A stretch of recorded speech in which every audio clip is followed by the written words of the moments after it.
Louvado seja nosso Senhor Jesus Cristo. Para sempre seja louvado.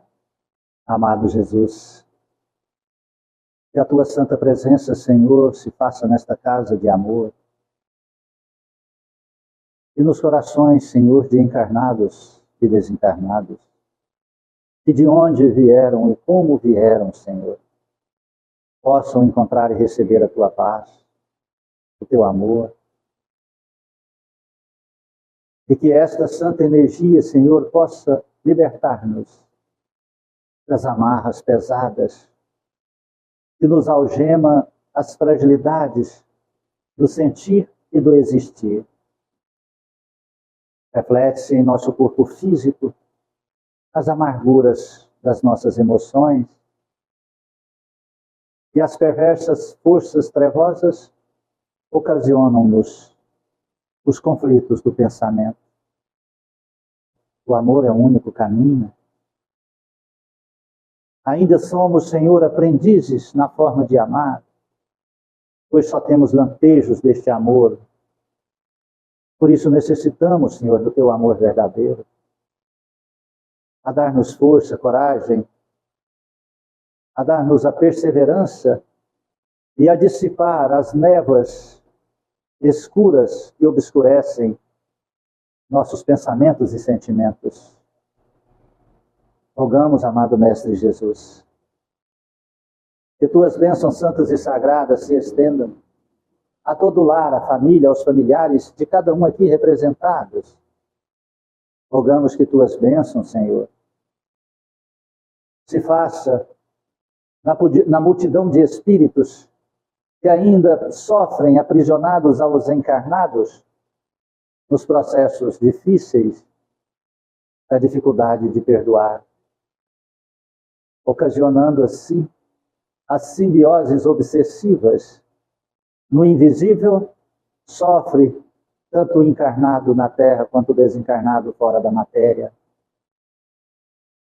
Que a tua luz possa, Senhor, dar as condições do amor e do perdão, da reparação e da conquista, Senhor, da felicidade na individualidade de cada ser. Abençoe, Jesus amado, os trabalhadores desta casa espírita. Somos servos dos teus servos, aprendizes do teu evangelho. Dai-nos, Senhor, a lucidez de representá-lo, Senhor, e fazer de todas as nossas atitudes o reflexo vivo da tua vontade, da tua imagem. Abençoe o alimento que iremos tomar e servir. Cubra de bênçãos todos aqueles que de alguma forma participaram para que este alimento chegasse até a nós. Desde o simples agricultor que verteu o seu suor regando a terra, semeando a semente, cuidando e colhendo, transportando. A cada um no anonimato, Senhor, por misericórdia, derramai as tuas bênçãos de proteção e gratidão. Que tuas mãos sagradas, amado Jesus, se faça sobre este caderno de prece e todos os nomes que aqui se encontram, amado Cristo, por misericórdia, Jesus, possam receber as dádivas do teu amor, aonde estiverem, aos desencarnados, aos encarnados, sejam envolvidos nesta santa energia, Senhor, do teu amor, que o anjo guardião na individualidade de cada um toque em seus corações, a despertar, Senhor, para buscar teus caminhos na religião que acreditarem, mas naquela que professar as tuas verdades de amor e de vida eterna. Nas águas aqui trazidas, Senhor, em cada recipiente, por misericórdia, Jesus. Estenda tuas mãos iluminadas e permita, Senhor, que os espíritos conhecedores da medicina da natureza possam extrair as essências medicamentosas, de acordo com a necessidade na individualidade de cada ser, e serem derramadas, Senhor, em cada recipiente. O poderoso remédio que possa curar as feridas do corpo físico, sanando também todas as enfermidades espirituais, pois transformam-se em águas fluidificadas, remédio santo e bendito do nosso Senhor Jesus Cristo, rogamos-te também, amado, que tuas santas bênçãos se façam sobre a colônia Santa Marta, sobre os hospitais, as creches, asilos, presídios, orfanatos, manicômios, aonde houver um gemido, a dor, a escuridão, o mal, o erro, lá se faça a tua presença de amor. Abençoai, Jesus Cristo, aqueles que sofrem, relegados pela humanidade, Senhor, mas nunca esquecido de Ti. Que um anjo amigo toque o coração de uma alma boa para auxiliar. Iluminai e abençoai nossos irmãos católicos, evangélicos, judeus, muçulmanos e todos que professarem cultos e credos diferentes e diversos do nosso, e possamos compreender que somos todos irmãos em Cristo Jesus.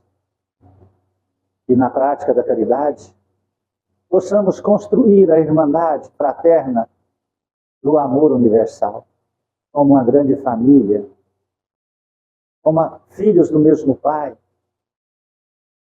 e caminharmos juntos para a regeneração de nós mesmos.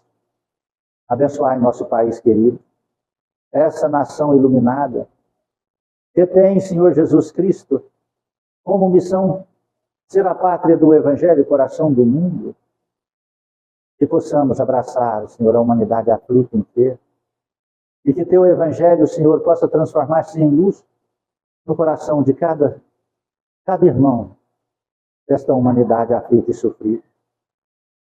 E que a paz há de reinar, Senhor. E que assim possamos construir, Senhor, a única religião que é a religião do amor, na prática da fé e da caridade. Que Deus seja louvado e que assim seja. Boa tarde, irmãos queridos. Sejam muito bem-vindos em nossa singela casa de amor. Centro Espírita Recanto da Paz. Hoje nós falaremos de um tema que é fascinante para mim. Falar do processo obsessivo dos inimigos desencarnados. Mas falar de um assunto tão complexo é muito delicado, principalmente para aqueles que não acreditam. Partimos da premissa que se eu não acreditar em reencarnação e vida após a morte, dificilmente eu vou acreditar que existem espíritos que possam me influenciar. E isso é até interessante, porque muitos acreditam no anjo da guarda, mas não acreditam nos espíritos que encontram-se em fragilidades morais e transformam em perseguidores, inimigos, obsessores. Todos nós sabemos que todas as pessoas que buscam o Espiritismo chegam pelas vias da dor. Chegam. Até ontem, talvez hoje, alguém está aqui falando que chegou pelas vias do amor, mas até ontem eu não conheci nenhuma pessoa, nenhum ser que chegou ao Espiritismo pelas linhas do amor, todos pela linha da dor. Assim foi com Chico Xavier, Divaldo Ferreira Franco, Jerônimo Candinho, Damo, Peixotinho, no Rio de Janeiro, e tantos outros no anonimato. Assim foi comigo, assim é com todos. E esse tema é muito interessante, eu adoro ele, porque desde que quando me vi envolvido por essas situações conscientes, né, eu busquei o aprendizado para compreender e poder fazer ali uma filosofia de vida para pautar minha existência e transformar esse conhecimento em ajudar as pessoas a aliviar as dores delas. Então, essa tarde de hoje será para aqueles que acreditam em vida após a morte, para aqueles que acreditam que podem ser influenciados por forças ocultas que ele não enxerga, mas que ele sente. Olha, não quero adentrar aqui dentro da psicologia, dentro da filosofia existencial, não. nos falar de coisas simples, que é a interferência do mundo espiritual no mundo material. Aquele que passa a crer nisso, ele compreenderá e terá, então, ali, uma forma existencial de evitar que essas influências possam modificar de formas desastrosas a sua vida. Retirar a influência é impossível em um mundo inferior igual ao nosso. Mas compreender que essas influências podem servir para nosso crescimento e a nossa melhoria. Não existem nenhuma magia, nenhuma feitiçaria, um ritual cabalístico que possa fazer essa interferência, retirada dessas influências sobre nós. Há pouco tempo atrás chegou uma jovem aqui dizendo que queria que fechasse a mediunidade dela, para que ela não sentisse aquela influência. Muitos já me perguntam isso. Muitos. Há pouco tempo atrás um rapaz me perguntou como faz para ele. Não se faz, não se fecha a mediunidade. A mediunidade é um dom divino. É o sexto sentido. É a grande dádiva da comprovação da vida eterna. Ah, mas tem que ter um jeito, me falaram que fazer isso. Não tem. E aí, esse jovem rapaz, né, foi em um terreiro e disseram para ele que se ele tatuasse o protetor no braço dele, ele estaria protegido e fecharia a mediunidade dele. E ele tatuou. Agora, se você imagina, me perdoe quem acredita nisso, me perdoe. Não estou aqui para condenar ninguém. Estamos aqui em busca da verdade de Jesus Cristo, a verdade eterna. Agora você imagina a pessoa sendo influenciada, modificando seu campo mental, emocional, suas estruturas da saúde, no seu dia a dia. Ela procura uma pessoa, ela fala assim, tatua teu corpo que você é protegido. Quem que é que está falando isso para ela? O próprio obsessor. O próprio espírito. Está compreendendo? Um exemplo muito simples, vou dizer assim, olha, você vai lá no traficante, você é um usuário. Aí você vai lá no traficante e fala para o traficante assim, ô meu querido traficante, eu queria que você me ajudasse a parar meu vício e parar de usar a droga. Ele pergunta, qual a droga que você usa? Eu disse, não, eu uso a maconha. Eu, não, então você vai usar o crack, vai ser fazer você largar da maconha. Pronto, você largou da maconha. Entendeu? Simples assim. Aí você passa uns tempos e fala assim, olha, eu não estou gostando do crack, não, está muito ruim. Eu quero largar do crack. Eu falo, então agora vamos para a cocaína. Pronto, você largou do crack. Entendeu aí? São esses os processos. Esse é um exemplo simples, trágico, feio, mas são o que está acontecendo no mundo. Troca-se um vício por outro, troca-se um problema por outro maior, que vai ocasionar uma problemática muito maior no futuro. Não existem milagres. Mediunidade é um dom sagrado e divino no processo da criatura em evolução. Então, influências é a ferramenta de transformação em cada um de nós para a nossa melhoria e a melhoria daqueles que nos aproximam de nós. Do Evangelho segundo o Espiritismo, no capítulo 12, fala-se sobre os inimigos desencarnados. O espírita ou o cristão tem ainda outros motivos de indulgência para com seus inimigos. Preste atenção. Qualquer desavença, qualquer inimigo, primeiramente, sabe que a maldade não é o estado permanente dos homens, mas que é devida a uma imperfeição momentânea. E do mesmo modo que a criança se corrige dos seus defeitos, o homem mau, um dia, reconhecerá os seus erros e se tornará bom. Só existem processos de influências espirituais em espíritos inferiores. Compreende?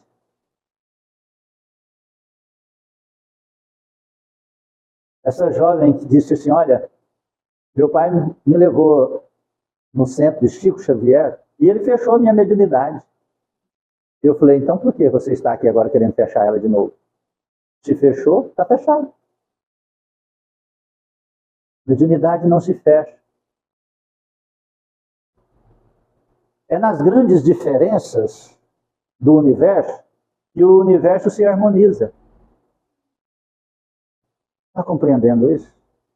Então, quando nós falamos de influências, de interferências, do mundo invisível ao nosso mundo visível e tangível, nós falamos de mediunidade. E nós falamos de ações negativas. Nós falamos de espíritos inferiorizados. Nós falamos de sintonia, de igualdade de sintonia. Então, aqui ele está dizendo que a grande problemática está nas dificuldades de perdoar, de se fazer inimigos, que é uma das partes mais intensas nos processos de perseguições de espíritos a pessoas, ou de pessoas a pessoas. Existem 4 formas de influências. É de encarnado para encarnado. Eu obsedi um encarnado. É uma pessoa com a vontade negativa de fazer o mal para outra pessoa. Por que que se faz o mal para outra pessoa? Por vingança? Por inveja?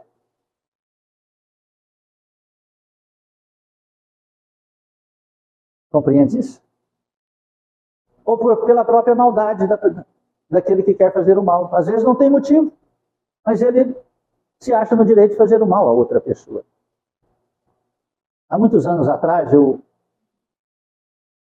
passei por uma experiência interessante. Eu cheguei na casa de um irmão meu, e tinha um meio-irmão, que não era irmão, era irmão de criação. Estava lá numa área e ele tinha uma família muito bonita. Infelizmente, um dos filhos dele desencarnou por acidente de moto. E ele estava lá, ele e a mulher, com os 3 filhos. 2 filhas lindas e um filho homem. Muito loirinhos, lindos. Muito humildes, muito pobres. E eles estavam numa área, numa garagem, né, que não tinha carro, eles estavam lá. E era um domingo, eles estavam com o colchão do chão, estava lá. Estava tão bonita aquela cena que eu fui visitar, minha mãe ainda era viva, eu fui visitar minha mãe e eu olhei para eles e disse assim, nossa, vocês estão acampados aí. Olha, você acredita que essa simples frase levou para o coração daquela mãe e ela ficou com ódio de mim, com raiva de mim por 8 anos? Até o dia que ela chegou e me falou, eu falei, você está brincando, você guardou 8 anos essa raiva de mim? Me perdoe, porque eu naquele instante eu estava achando bonito, eu fiquei até com inveja da sua família, porque meus filhos dificilmente estavam comigo numa situação tão bonita igual aquela, um domingo à tarde, todo mundo ali conversando, brincando, aquela meninada, e, sabe, tomando café, comendo, menino lambuzado de doce, aquela coisa. Eu achei aquilo lindo. É o típico de uma família, não é? No final de semana, e a mulher guardou mágoa há 8 anos. Eu falei, você deve ter sofrido demais, me perdoe. Mas eu estava elogiando, eu não estava criticando. Ah, mas eu achei que você queria dizer que nós tínhamos largado nossa casa e ficado acampado lá na casa de seu irmão. Não. Eu achei lindo, achei bonito. Era um acampamento familiar, eu achei bonito. Então, nós conquistamos inimigos por tantas coisas, por coisas tão fortuitas, mas por que uma pessoa guarda uma mágoa 8 anos de outra com uma frase tão simples como essa? Porque dentro do coração dela já está magoado, já está irado, já está com raiva. Compreende? Isso só vai atraindo coisas ruins. E a partir daquele dia, eu acredito, né, que ela entendeu e que tirou aquela mágoa de mim. Ao menos eu nunca mais vou sentir. Né? Sabe também que a morte apenas o livra da presença material de seu inimigo e que este pode persegui-lo com seu ódio, mesmo após de ter deixado a terra. Então aquelas pessoas, por isso que Jesus falou assim, para que a gente reconcilie com os adversários enquanto está com ele a caminho, né? Para que o adversário não entregue ao juiz, o juiz condena, entrega ao carrasco e será tacado em prisão ali, onde há prantos e ranger de dentes, né? Porque estas mesmas desavenças, quando encarnado, e um dos aspectos é de encarnado para encarnado, uma dessas interferências, essas obsessões, a outra é de encarnado para desencarnado, é que aquele que aqui fica continua com raiva, mágoa, e o outro morre, e ele continua com raiva, mesmo que o outro já está morto, então ele fica obsediando o outro, e obsedia por amor também. Quando uma pessoa ama demais a outra, o amor egoísta, e que, olha, quantos passes eu dou de desligamento para pessoas desencarnar, e tem que dar o passe de desligamento porque um da família está aprisionando ela aqui na Terra, não quer dizer que ela morre. A pessoa já está definhando em vida. Está compreendendo? Aí você tem que ir dando o passe, desligando aqueles miasmas energéticos, aqueles cordões, aquelas teias energéticas invisíveis aos olhos humanos, mas que aprisiona a pessoa no corpo ali, definhando-se em vida e não consegue desligar o espírito para a morte. Então existe esse processo de obsessão de um encarnado para um desencarnado, quando continua a raiva, a mágoa no coração. Participei na visita a uma senhora, ela tinha 99 anos. Linda ela, maravilhosa. Ela fez até um poema para mim, que só eu leio, porque eu fiquei muito vaidoso. Se eu passar para o outro, aí que eu fico mais vaidoso. Eu já sou vaidoso, aí eu fico mais vaidoso ainda. Poema lindo, lindo. Principalmente porque foi direcionado à minha pessoa, né? E ela fazia toda aquela compreensão de que aceitaria a morte assim, uma coisa mais linda. Um dia eu cheguei lá, ela vestiu uma roupa, né? E disse assim, chegou perto de mim, desse tamanhozinho, cabelinho loirinho, branquinho, parecia algodão. Ela chegou e falou assim, Geraldo, como é que eu vou ficar como defunta?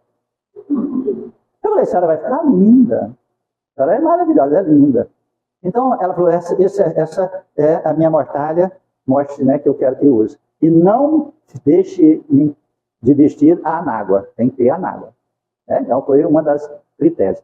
Rapaz, essa mulher falou, só quero inteirar 100 anos. Ela inteirou 100 anos, fizeram uma grande festa, né, mais de 500 pessoas descendentes da família, só a família, nem eu não fui, não era da família. E fizeram uma festa fantástica. Depois disso, essa mulher caiu em cama, mas não queria morrer mais.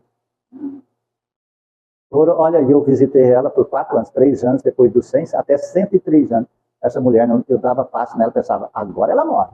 Na outra semana ela estava mais forte que eu. Eu falei, mas agora eu vou e ela fica. Até um dia que eu fui visitar ela, morava ali na rua 55 do centro, que a filha dela estava lá, a outra filha na sala, e eu pedi para eles saírem, e eu peguei no braço dela, falei assim, dona fulana, não vou falar nome não, porque é pessoas importantes, a senhora, esse corpo já não aguenta a senhora mais. Solta esse corpo. Pode morrer, filha. Desencarna. E ela queria levantar.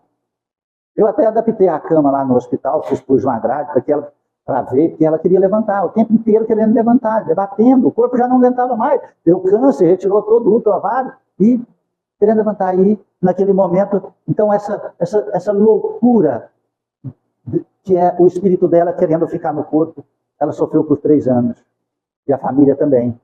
Me deu a oportunidade de visitar ela, né? Todo sábado à tardezinha eu ia lá dar um passe nela e visitar. E fui para a sala e falei para a filha não tinha casado, a filha já tinha 78 anos, né? Solteira, não tinha filho, teve nada para cuidar da mãe. E falei para a filha, fulana, deixa sua mãe morrer, filho. Deixa sua mãe ir. Acabou o tempo de vida nela aqui. Pode deixar ela ir, deixar ela se libertar. Aí aconteceu que ela fez a passagem. Então essa é uma das outras formas perigosas que nós temos de obsessões, que é a auto-obsessão. Nós obsediamos a nós mesmos. Quantas pessoas é o seu próprio obsessor? Essa é uma das piores obsessões. Porque a pessoa que auto-obsedia-se, ela não quer enxergar a verdade e a realidade. E ela ocasiona a ela mesmo os princípios de verdade que só ela enxerga como realidade e que faz um mal tremendo. Você quer ver um tipo de pessoas que auto-obsedia? Ele pega uma carteira de cigarro, vê uma pessoa lá definhando com 40 quilos, entubado, morto, já está morto, e olha, pega o cigarro e fala, o cigarro mata lentamente, eu não estou com pressa de morrer. Então ele está se auto-obsediando-se. É uma das piores obsessões, porque este não quer um tratamento, este não aceita a verdade, este está fascinado. E agora eu vou falar dos 3 passos da obsessão, né? Os 3 passos dessa obsessão perigosa. Então a auto-obsessão, nós acreditamos naquilo e formulamos que aquilo seja a realidade, não importando com a verdade de ninguém. Compreende? E uma das coisas que hoje nós vemos é a grande quantidade de auto-obsessão que existe no mundo. Às vezes eu costumo brincar com meus meninos aqui, trabalhadores da nossa casa, parece que o mundo só tem cacique, né? Acabou os índios. Cacique é só que manda, não aceita, né, conselho, não aceita nada. Então esse processo auto-obsessivo faz que a pessoa, ou ela se sinta grande demais, ou pequeno demais, ou insignificante. Todas as 2 situações são muito ruins, fazem sofrer muito e ocasionam um grande mal às pessoas em volta. Compreende isso? E cada um faz análise em si para ver qual que é o estágio e como está consigo próprio e nas condições da vida. Continuemos. Sabe que qualquer vingança, olha só, nós sabemos que qualquer vingança atrai essas energias, porque é a falta do amor no coração. Sabe que qualquer vingança que faça não atingirá o seu objetivo. Desculpa aqui, ó. Sabe também que a morte apenas livra da presença material de seu inimigo, ou seja, qualquer pessoa, qualquer ser que nós colocamos como inimigo, vai estar numa presença junto a nós, seja material ou não. A pessoa pode estar a 1000 quilômetros de distância e você está sentindo ele, certo? Compreende? Não? Então não dá. A hora que você está amando uma pessoa, você lembra dela 24 horas por dia, mas a hora que você está com raiva, você sente. Você sente ela machucar você. E que este pode persegui-lo com seu ódio, mesmo após ter deixado a terra. Sabe que qualquer vingança que faça não atingirá o seu objetivo, ao contrário, ele terá por efeito produzir uma irritação maior, capaz de passar de uma existência a outra. Uma das formas mais comuns é a obsessão, a perseguição de espíritos ao encarnado. Essa, a grande parte da humanidade não acredita. Apesar que todo mundo morre de medo, né? Todo mundo morre de medo de espírito. Compreende? Mas não tem medo de atraí-los com as suas ações, com seus pensamentos, com suas atitudes, né?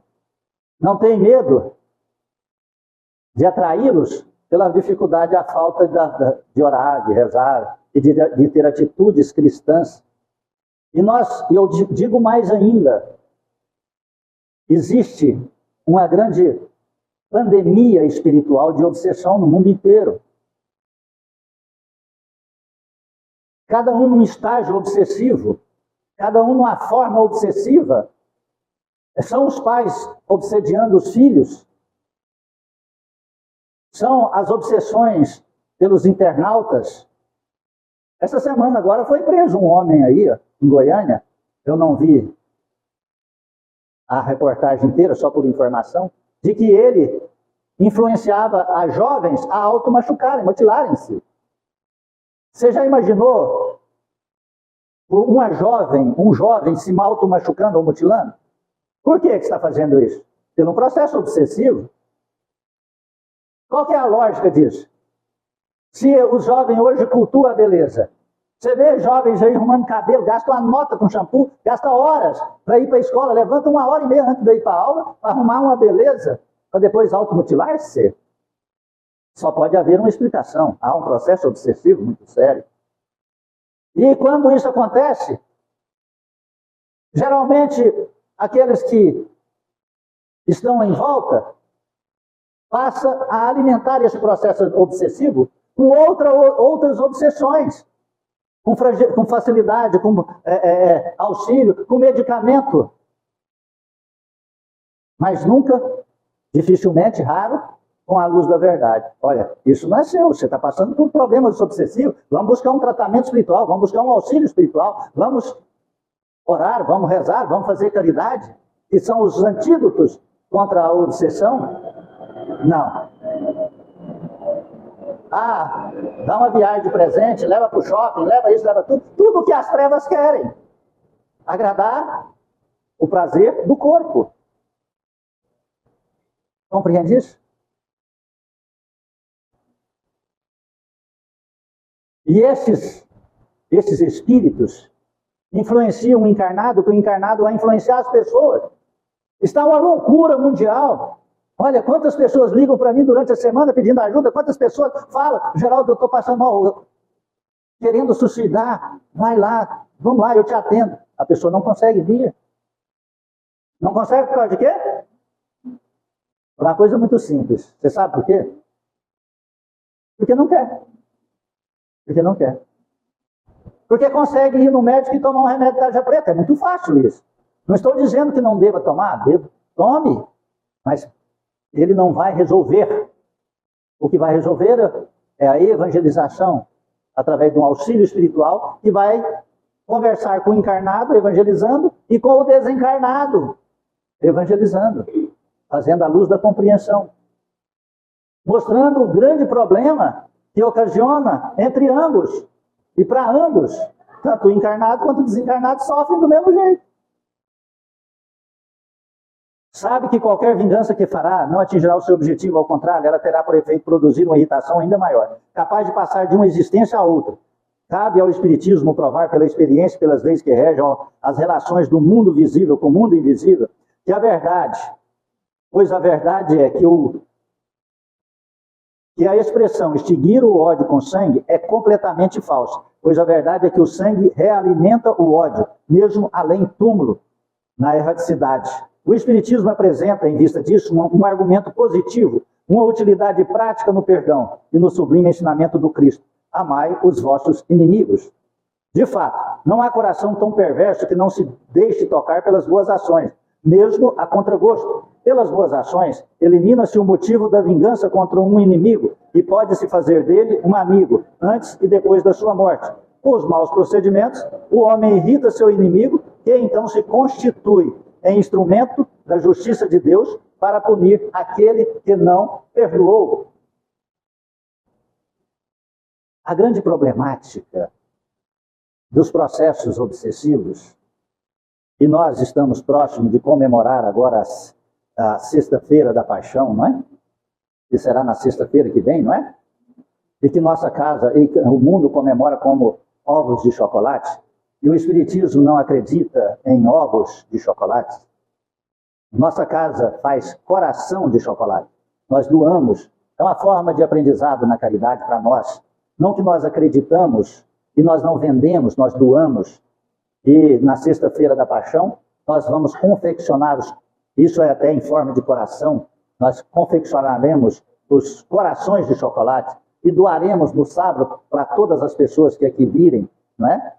E no domingo nós sairemos em caravana para distribuir os excedentes. Geralmente nós desfazemos entre 400 e 500 corações de chocolate. O ano passado foi 502, né?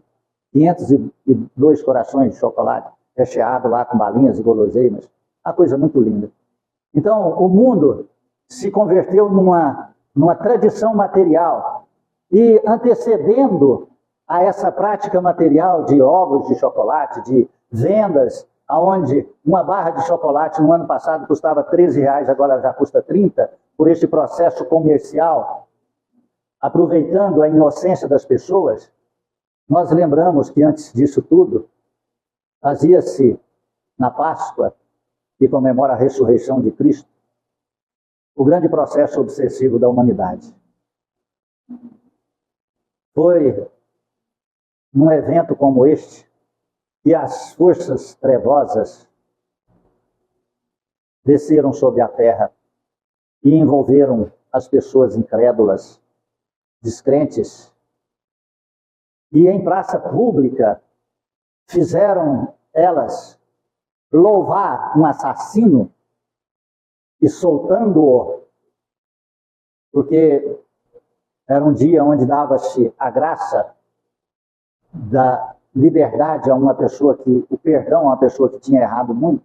Então, soltando, libertando Barrabás de seus crimes, que era ladrão, assassino, e que tinha sido pego há um mês antes da comemoração.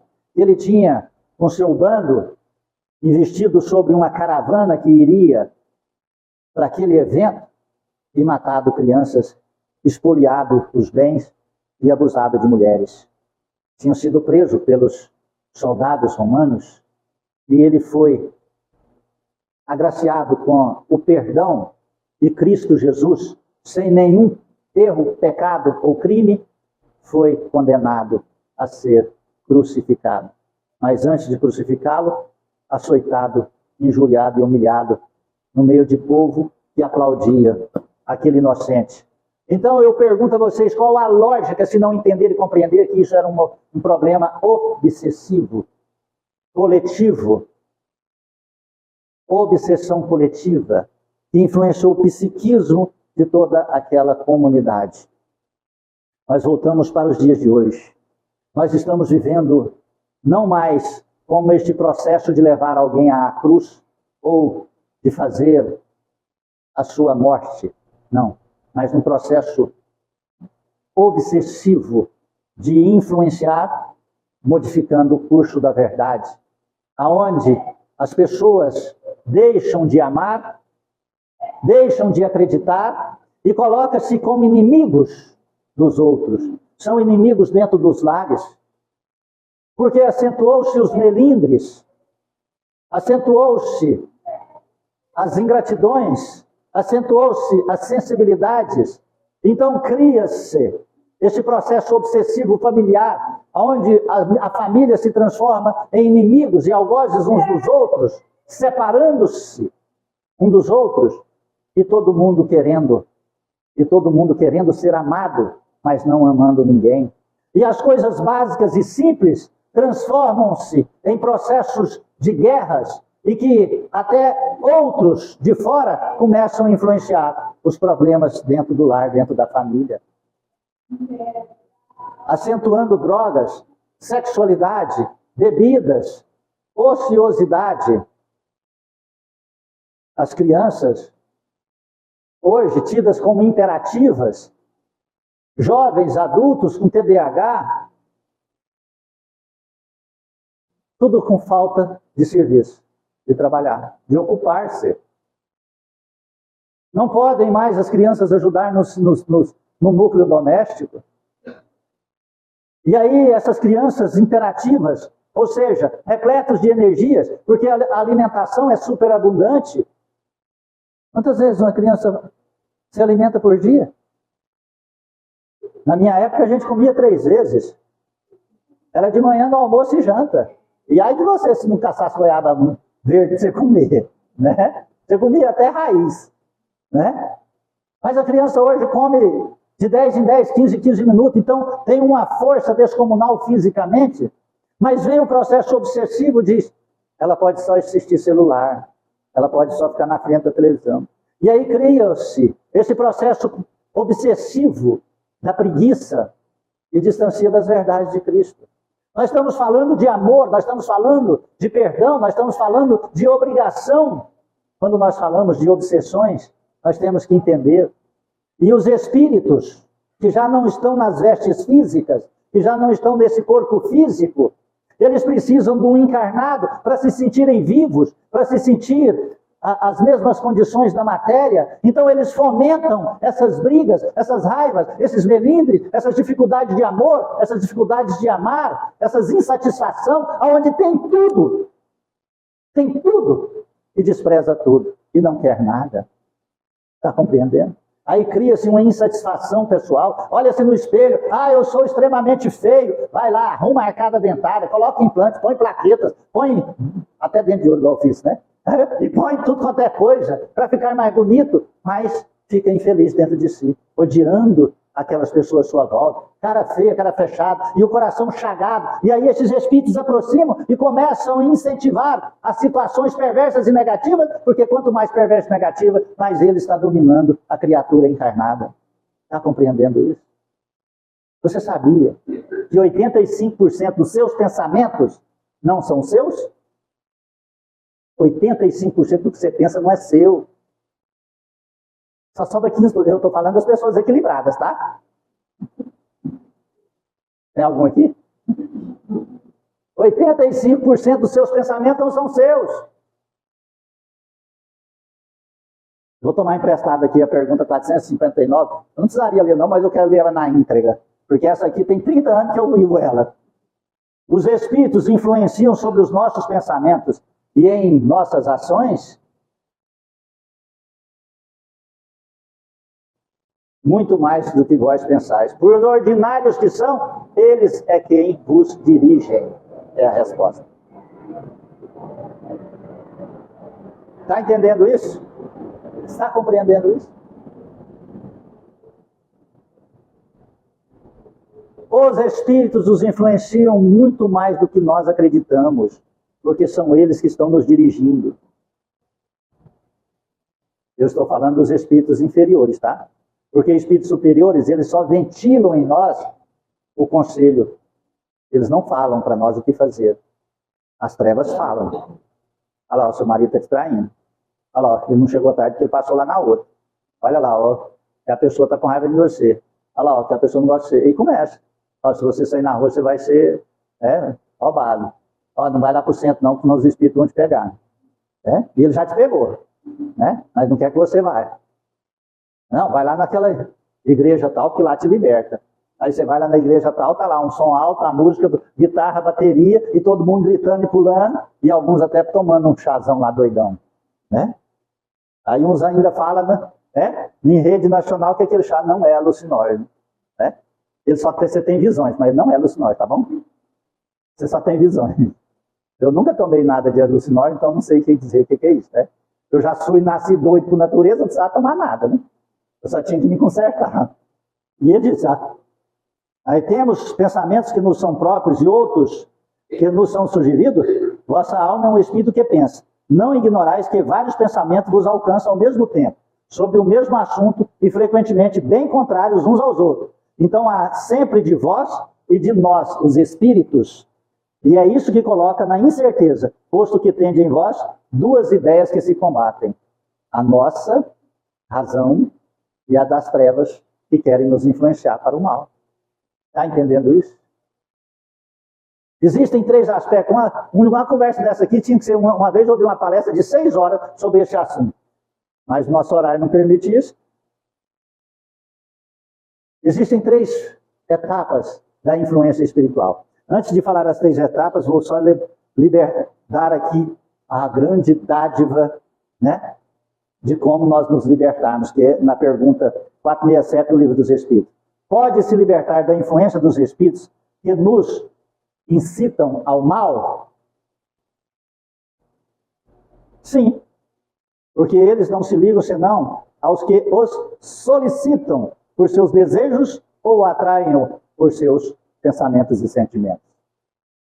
Nós, preste atenção sobre essa resposta, nós que atraímos eles. Entendeu aí?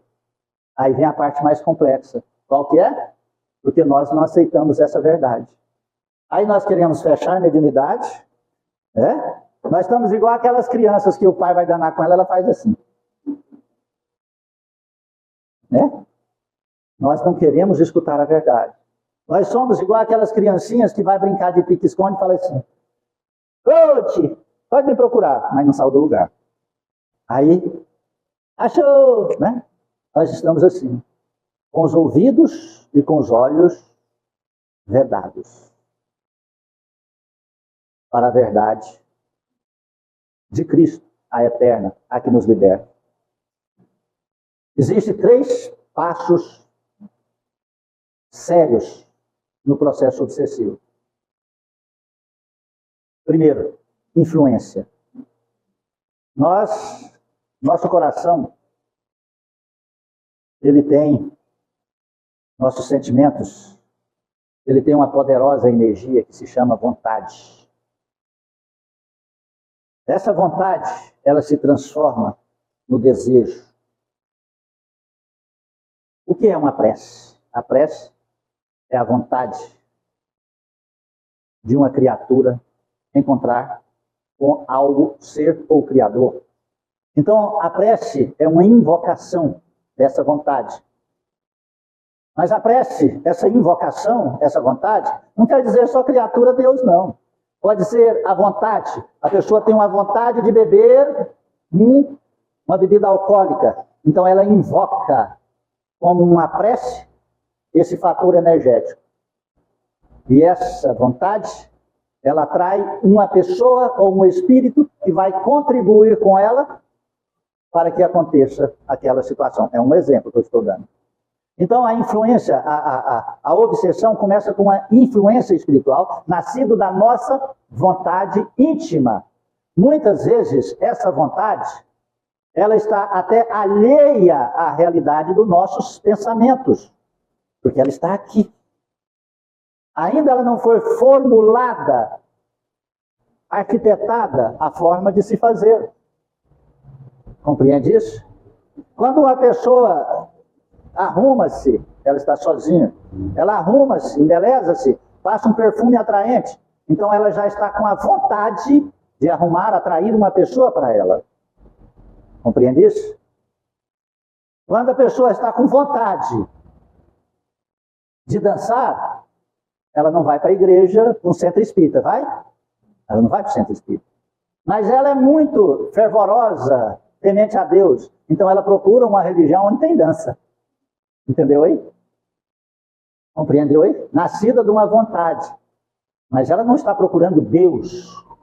Ela quer disfarçar a sua fé e buscar um prazer físico, que é uma dança dentro da igreja. Entende isso? Então, o primeiro passo de um processo obsessivo chama influência. Os espíritos vêm influenciar, seja uma pessoa encarnada ou um desencarnado, vêm nos influenciar pela vontade que já está nascida em nosso coração, mesmo que nós não admitamos conscientemente isso. E essa vontade atrai esta influência, e essa influência vai aumentando e transformando-se em coisa natural. Para aquele que tem a vontade que está sendo influenciado, transforma-se numa coisa natural.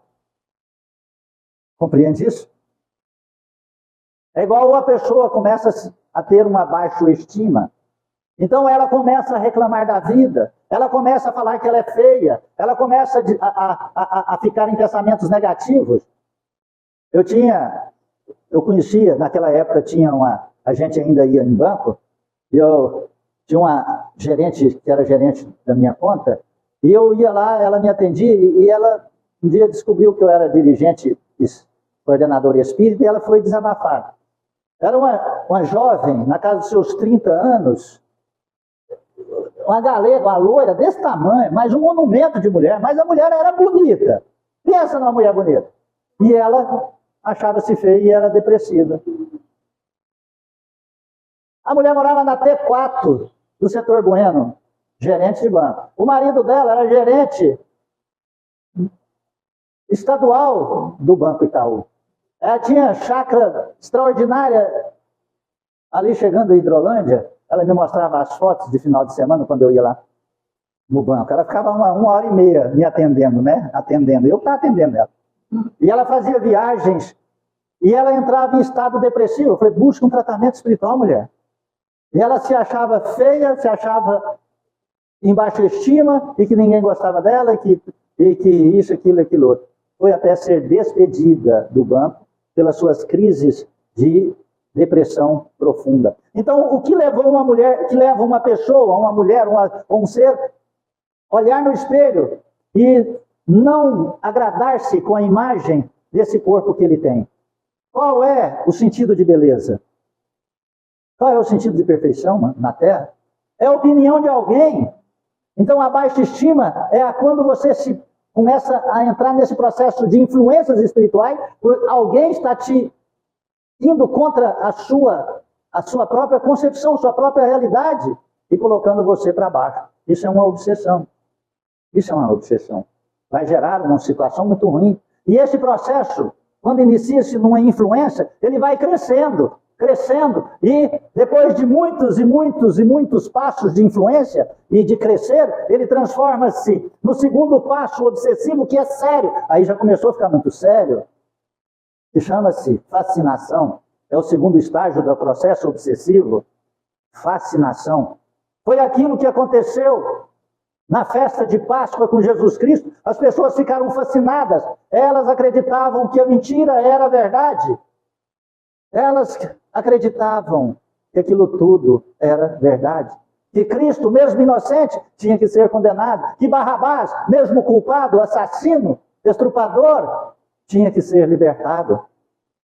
E ai daquele que discorda, ele briga, ele ofende, ele agride, ele pode até matar, porque ele está no estado de fascinação. A realidade, a verdade, é só aquela que ele acredita, porque é o processo obsessivo que já está dominando a sua capacidade de discernir o certo do errado. A pessoa que pega a carteira de cigarro e fuma e acredita que o cigarro mata todo mundo, até aquele que está na foto, mas que não mata ela, ele está fascinado já.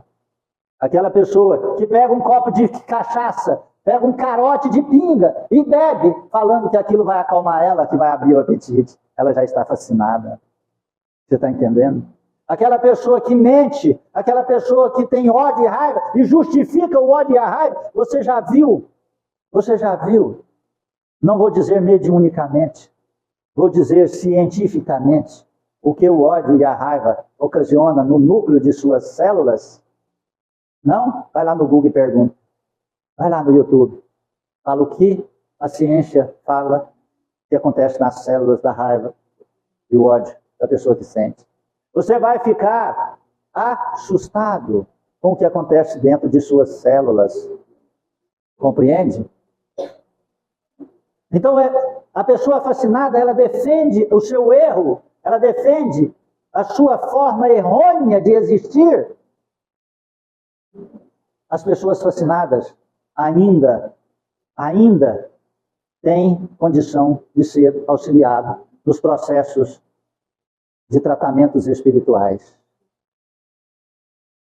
Algumas destas em algum estágio mais avançado, porque esses 3 passos são igual às cores do arco-íris. Ninguém sabe aonde começa, aonde termina um. Ninguém sabe aonde começa o amarelo e termina o vermelho. Os dois se fundem em colorações. Assim são esses 3 passos. Ninguém compreende, nem consegue entender aonde é a influência e a fascinação. Aonde os dois se fundem e aonde transforma em fascinação. E é o 3º passo. É o passo mais perigoso. Que é a possessão.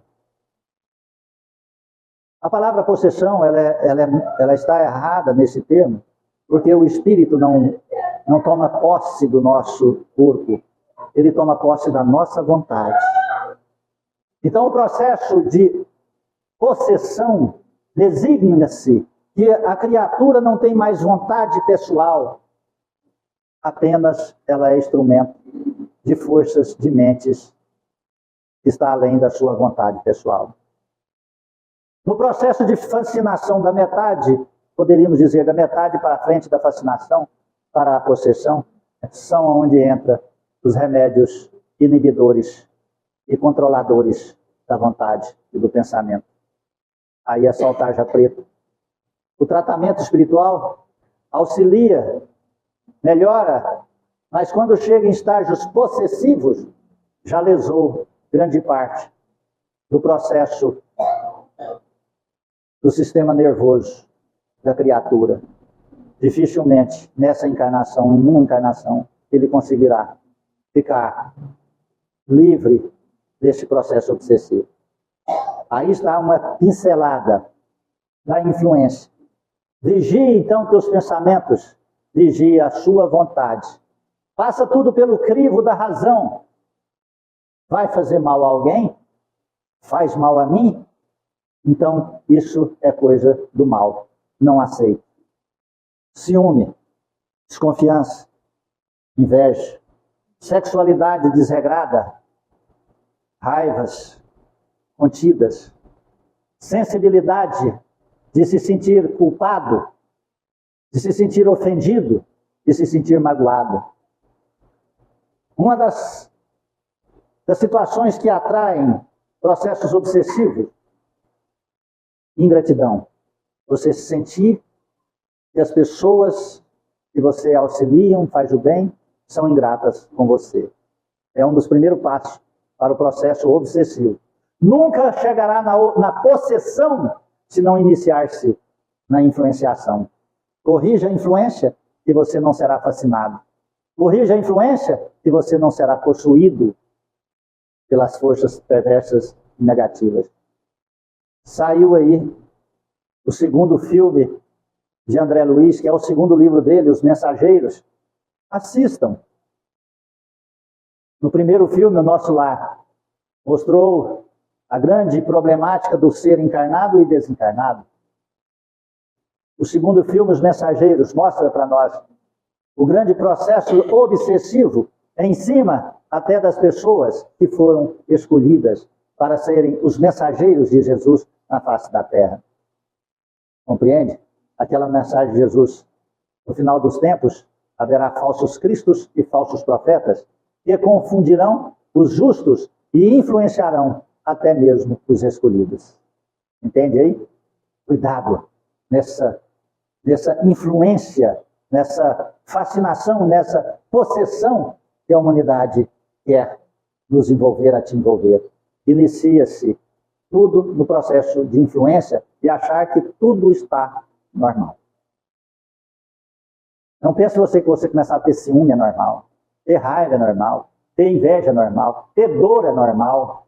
Quantas pessoas chegam e falam assim, estou morrendo de dor no coração, isso é normal, né? Normal? Eu estou sentindo arrepios, isso é normal, né? Eu estou sentindo pensamentos negativos, isso é normal, né? Tudo hoje se coloca no normal. Fala, não, o normal é ser feliz, o normal é você ser saudável, o normal é você estar consciente de sua própria integralidade, do seu próprio eu. Compreende? E na pergunta 916 do mesmo livro, o Livro dos Espíritos, fala assim, qual o meio mais eficaz de chegar à perfeição? Um sábio da antiguidade já respondeste. Conheça-te a si mesmo. Você se conhece? Você se conhece? Então passa a te conhecer. Saber o que é influência, o que é desejo, o que é verdade, o que é realidade. E aí, leva para aquele conselho de Paulo, tudo me é lícito, mas pouco me convém. Amém? Obrigado, Jesus, por essa tarde magnífica, Senhor, por tanto esclarecimento, por tanto amor, por tanta bondade, por tanta lucidez espiritual que tem derramado sobre nós. Obrigado, Senhor. Perdoe-nos dos maus que já fizemos, Senhor. Há tanto encarnado quanto desencarnado. Livra-nos, Senhor, de toda maldade. Ajude-nos a encontrar o sentido da verdade. Acompanhe, Senhor, a cada irmão, a cada alma de retorno aos seus lares, Senhor. E envolva na paz e no amor, Senhor. Em tuas mãos, amado Cristo, entregamos nossas vidas sob a luz do teu amor e do teu evangelho. Assim oramos. Pai nosso que estais nos céus, santificado seja vosso santo nome. Venha a nós o vosso reino. Seja feita a vossa vontade, assim na terra como nos céus. O pão nosso de cada dia dai-nos hoje, Senhor. Perdoai as nossas ofensas. Ensina-nos a perdoar a quem nos tem ofendido. Não nos deixes entregues às tentações e liberte-nos, ó Senhor, da prática de todo mal. Cubra-nos com teu manto, Senhor. Fique em nós hoje e sempre. Que Deus seja louvado e que assim seja. Peço perdão se alguma palavra que foi dita ofendeu ou feriu o seu coração. E que a paz de Cristo esteja sobre vós. E agradeço pela presença, pela tua vinda, pela tua presença nessa casa de amor. Sábado que vem, distribuiremos os corações de chocolate. Convida quem você quiser para vir, traga quem você quiser. A única coisa que nós não fazemos é dar o coração de chocolate para você dar para alguém. Nós só entregamos na mão, viu? Muitos querem fazer milagre com o santo dos outros, né? Vem, pega o coraçãozinho nosso e leva para fazer a graça para outro. Não, nosso objetivo não é dar um coração de chocolate para ninguém. Nosso objetivo é apresentar Jesus Cristo aos corações de todos aqueles que estão cansados de sofrer. Amém? Amém. Fiquem com Deus. Obrigado.